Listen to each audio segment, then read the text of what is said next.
E aí, pessoal, beleza? Hoje nós vamos ler o capítulo 6, as cartas de Boron. Então vamos lá, começar. Domingo, 10h16 da manhã, de 17 de julho de 1984. Caro Bonte, sem enrolação, vou mergulhar diretamente de volta no assunto de se tornar um estudante de mercados.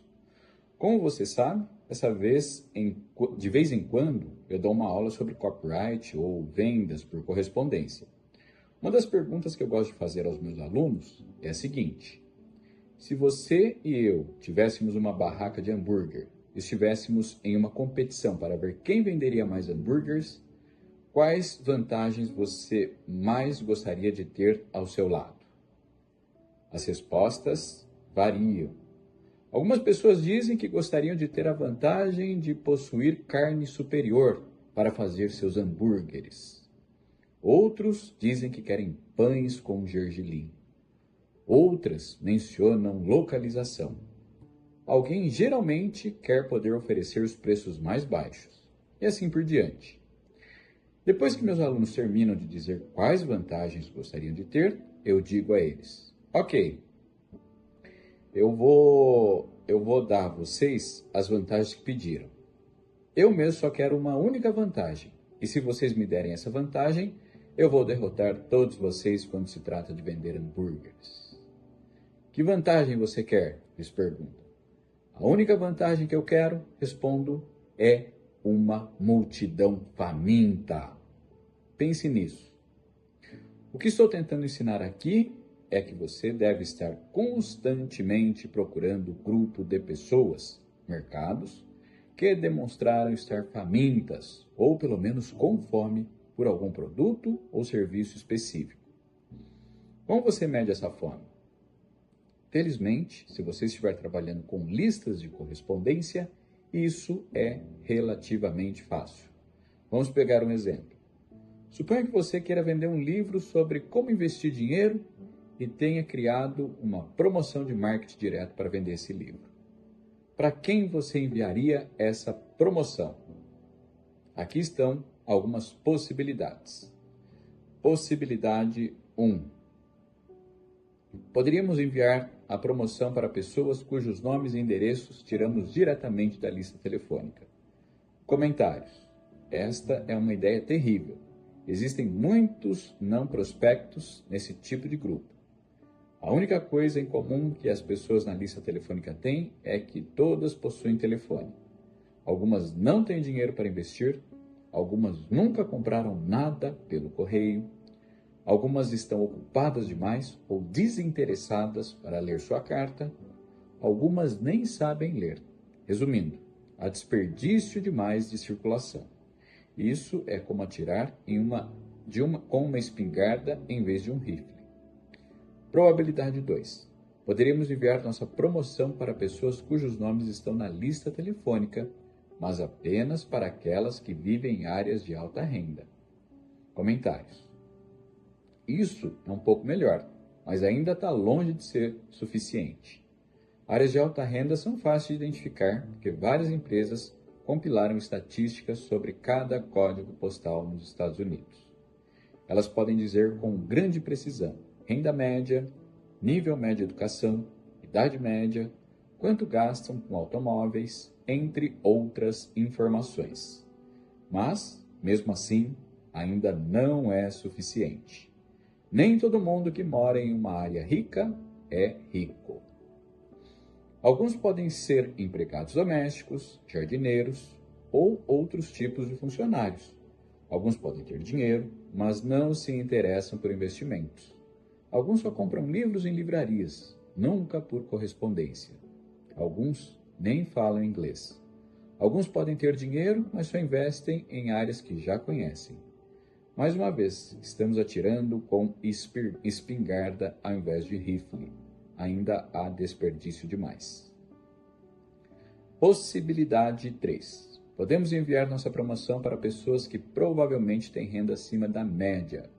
Médicos, advogados, arquitetos, executivos, contadores, dono de casas caras, donos de Rolls Royce. Comentários.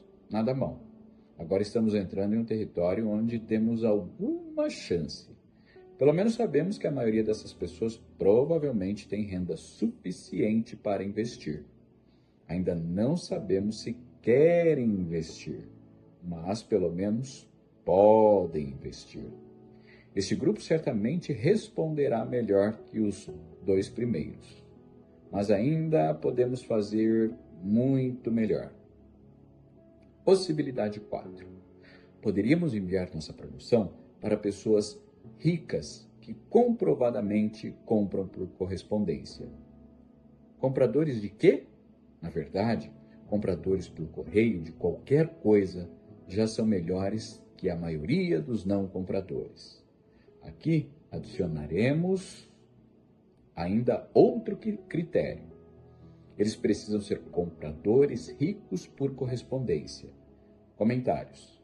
Agora estamos começando a falar sério. Este é o primeiro grupo que realmente nos dá uma chance razoável de sucesso. Mas agora vamos parar de brincar e subir esse nível. Possibilidade 5. Enviar a promoção para pessoas ricas que já compram um livro de investimento pelo correio. Comentários. Bingo! Agora estamos cozinhando. Eles são ricos, eles compram por correio e já compraram produto similar ao nosso. A lista está quente, né?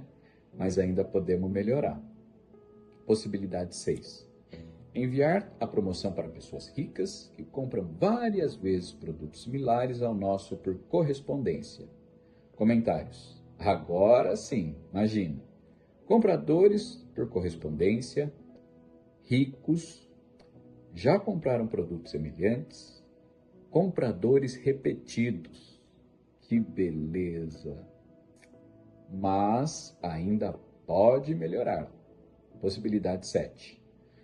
Enviar para pessoas que são ricas, compram por correspondência, compraram produtos semelhantes várias vezes, pagaram caro por eles.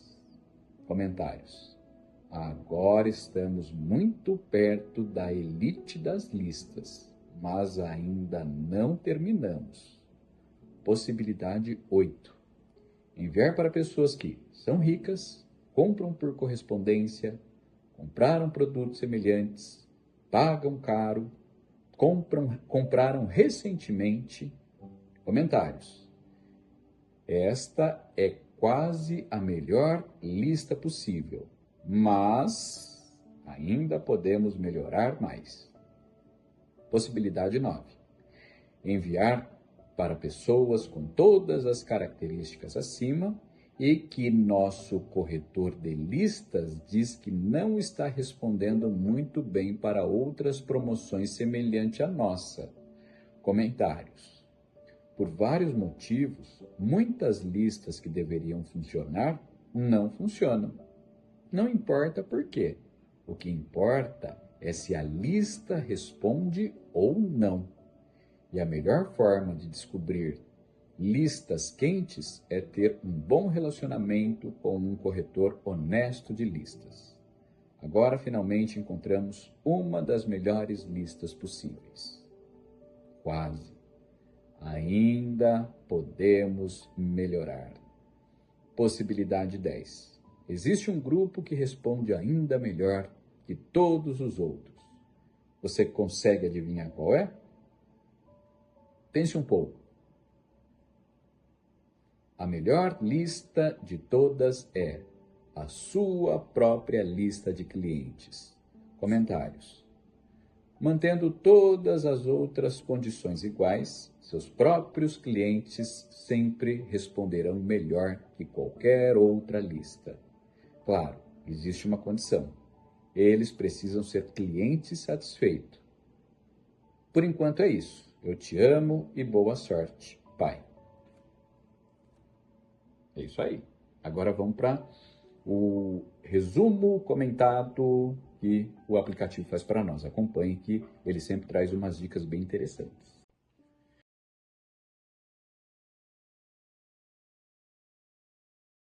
Olá e bem-vindos a mais uma exploração profunda dos nossos materiais e fontes.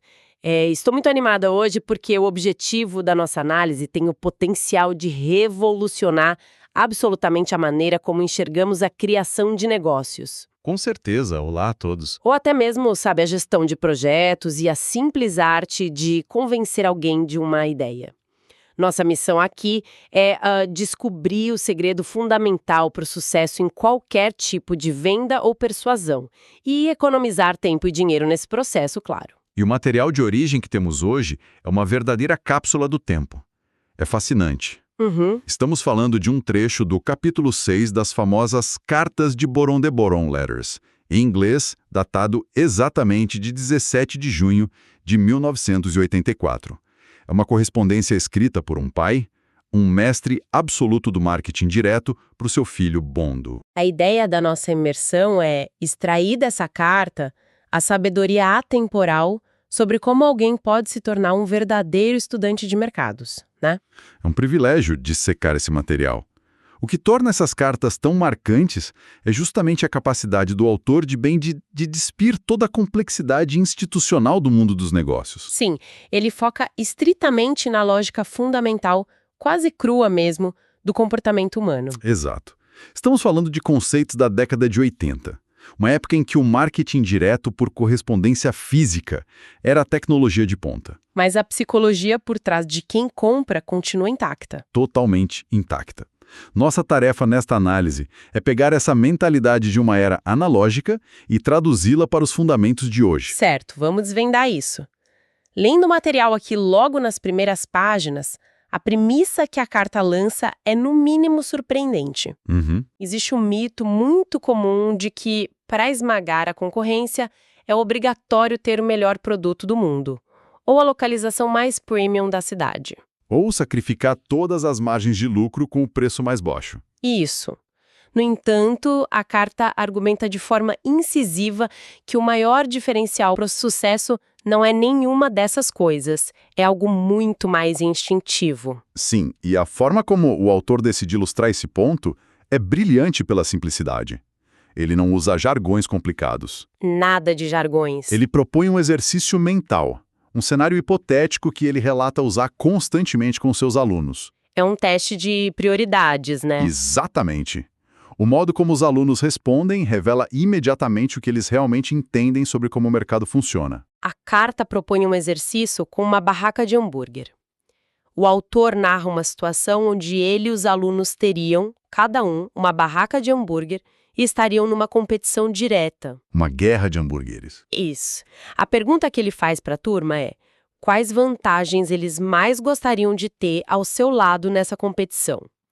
Lendo as respostas relatadas no texto, elas parecem fazer todo o sentido lógico. Claro. Alguns alunos diziam que queriam ter a carne de qualidade superior. Outros pediam pães com gergelim fresquinhos. A melhor localização da cidade, na esquina mais movimentada. E a vontade de ter o superpoder de oferecer os preços mais baixos também. Mas qual é a pegadinha que o autor quer mostrar aqui? A pegadinha é que todas essas respostas fazem sentido apenas dentro de um modelo de negócios tradicional. Um modelo muito focado no próprio umbigo. Acreditando que o produto é o herói da história. Exato. Mas a resposta do autor quebra completamente esse paradigma. A condição que ele estabelece para derrotar todos os alunos é chocante. Ele afirma que cederia a eles todas essas vantagens.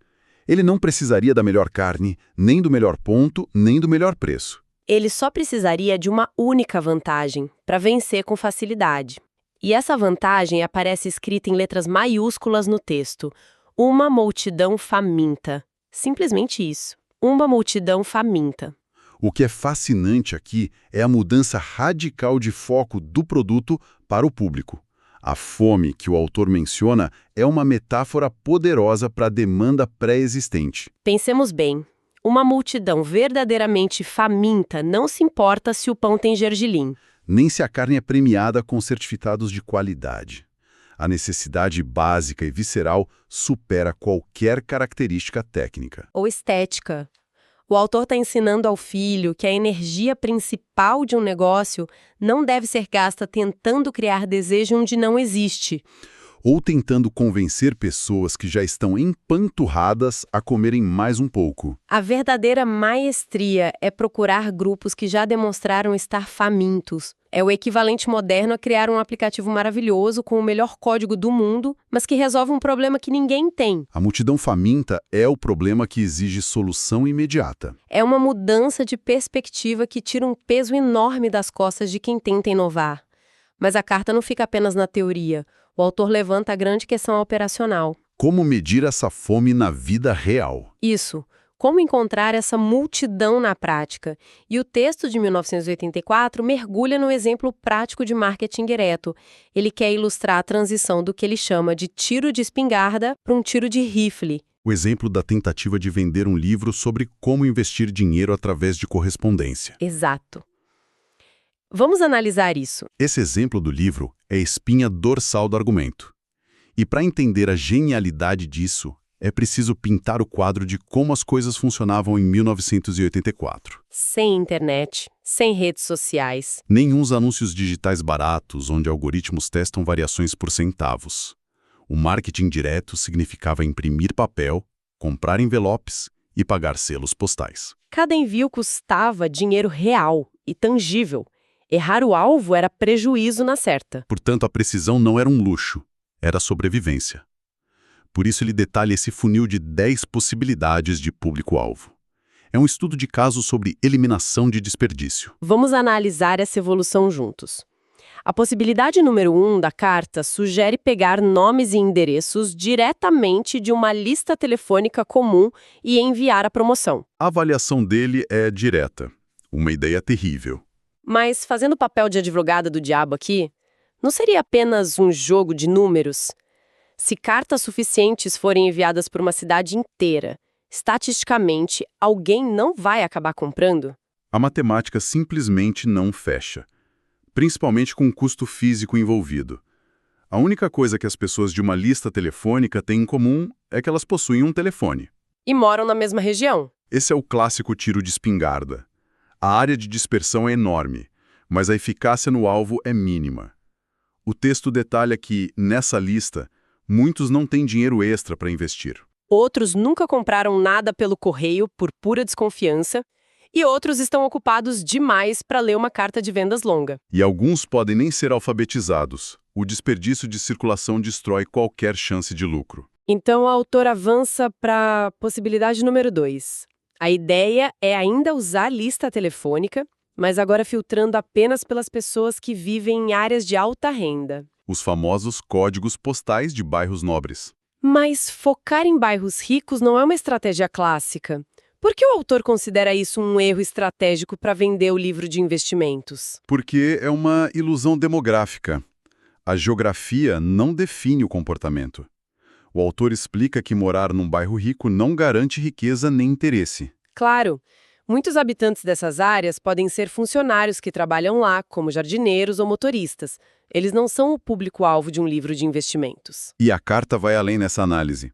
Mesmo sendo o proprietário milionário da casa, a pessoa pode não ter interesse em gerenciar os próprios investimentos.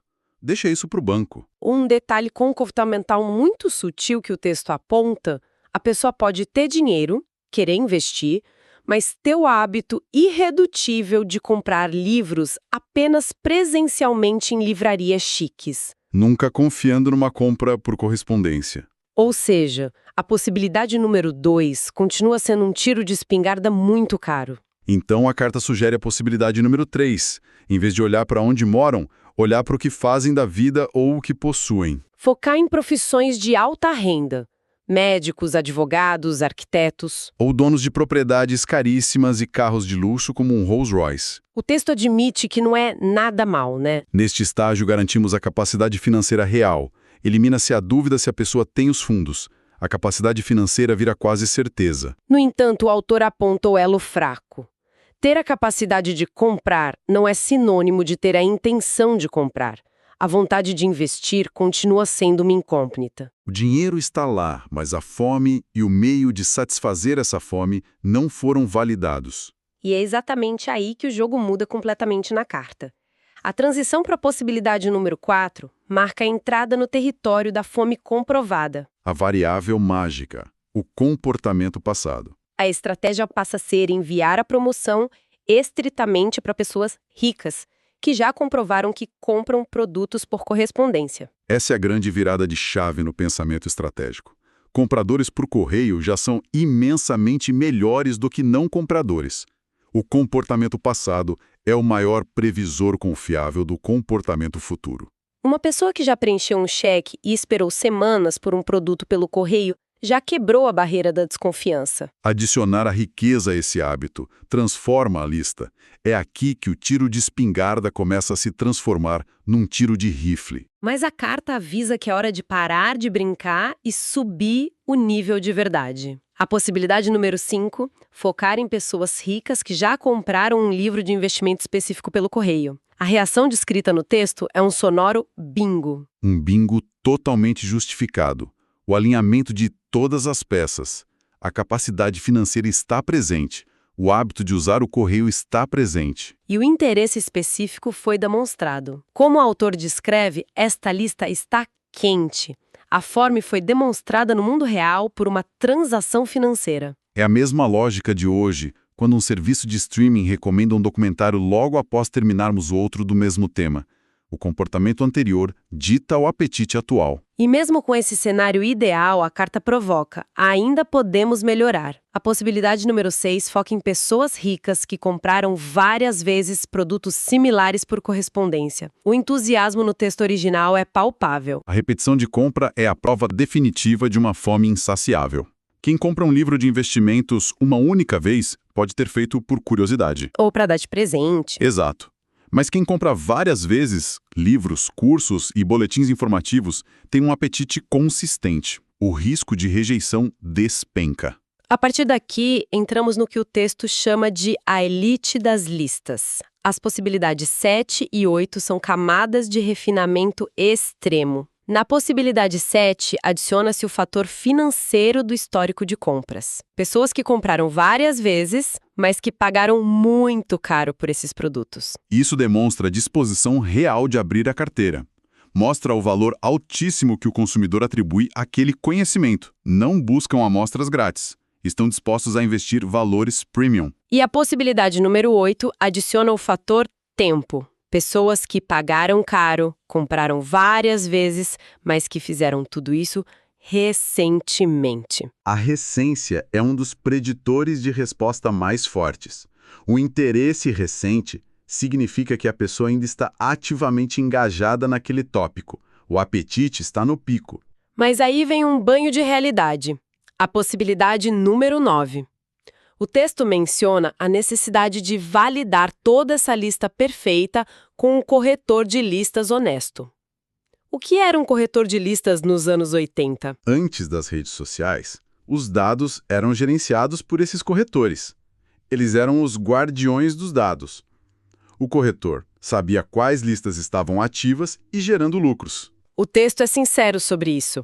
Ele alerta que muitas listas que deveriam funcionar na teoria fracassam na prática. E diz que não importa por quê, importa se a lista responde ou não. Se conectarmos isso com o panorama geral, vemos o choque de realidade. A teoria leva até a porta, mas a variável humana é imprevisível. Às vezes, o público está exausto de receber ofertas. Só a validação empírica garante a segurança. Aqui é onde a coisa fica realmente interessante. Fomos de uma lista telefônica aleatória até a lista mais rica e validada. E mesmo assim, a carta faz uma pausa dramática. O autor desafia o filho dizendo que existe um grupo que responde ainda melhor. A possibilidade número 10. Ele escreve que a melhor lista de todas é a sua própria lista de clientes. E ele não joga isso sem um aviso gigantesco. Ele acrescenta a condição vital. Precisam obrigatoriamente ser clientes satisfeitos. A satisfação é tudo. A satisfação transforma a transação em lealdade. A confiança já foi testada. Os próprios clientes respondem infinitamente melhor do que o prospecto externo mais qualificado. A barreira do medo já caiu. Então, o que tudo isso significa? Para quem nos ouve agora, seja qual for a área de atuação, a mensagem ecoa forte hoje. A grande lição não é sobre gritar mais alto que os concorrentes. Não é sobre criar a embalagem mais brilhante ou entrar em guerras de descontos. A sacada monumental é parar de tentar convencer as pessoas erradas. É o fim dos tiros no escuro. O caminho é aplicar camadas rigorosas de filtros até encontrar o público que já provou estar desesperado pelo que oferecemos. E o maior tesouro não é uma audiência comprada a peso de ouro. É o relacionamento cultivado com aqueles que já saíram felizes da experiência. É profundo respeito pelo comportamento do consumidor. O ato de vender deixa de ser uma persuasão forçada. Passa a ser o preenchimento natural de uma demanda orgânica. Para recapitularmos nossa imersão, começamos desmistificando o produto perfeito, através da barraca de hambúrguer, onde a demanda urgente supera a qualidade técnica. Acompanhamos a evolução do tiro de espingarda para a precisão cirúrgica. Vimos a filtragem passar da capacidade financeira teórica para a prova irrefutável do comportamento, o alto valor, a recência e a validação do mundo real. E no topo, a descoberta de que o ativo mais valioso é uma base de clientes próprios satisfeitos. Isso levanta uma questão importante que vale a pena explorarmos mentalmente. A regra inegociável é que devem ser clientes satisfeitos. Mas o que realmente acontece com uma multidão faminta logo depois de uma refeição espetacular? Excelente provocação! Quando um valor excepcional é entregue, satisfazer completamente a fome imediata mata a demanda futura. Ou será que um cliente verdadeiramente satisfeito desenvolve um novo, complexo e refinado tipo de fome que os concorrentes não conseguem enxergar? É um convite poderoso para pensarmos em como não apenas encontrar a fome inicial, mas em evoluir continuamente o cardápio oferecido para acompanhar a evolução desse apetite. Exatamente. O mercado evolui junto com a satisfação. Uma reflexão fantástica para encerrarmos a nossa exploração de hoje. Fica o desafio para nossa audiência pensar na evolução do apetite de quem confia no que entregamos. Agradecemos imensamente a companhia de todos nessa análise profunda sobre o comportamento humano. Até o nosso próximo encontro.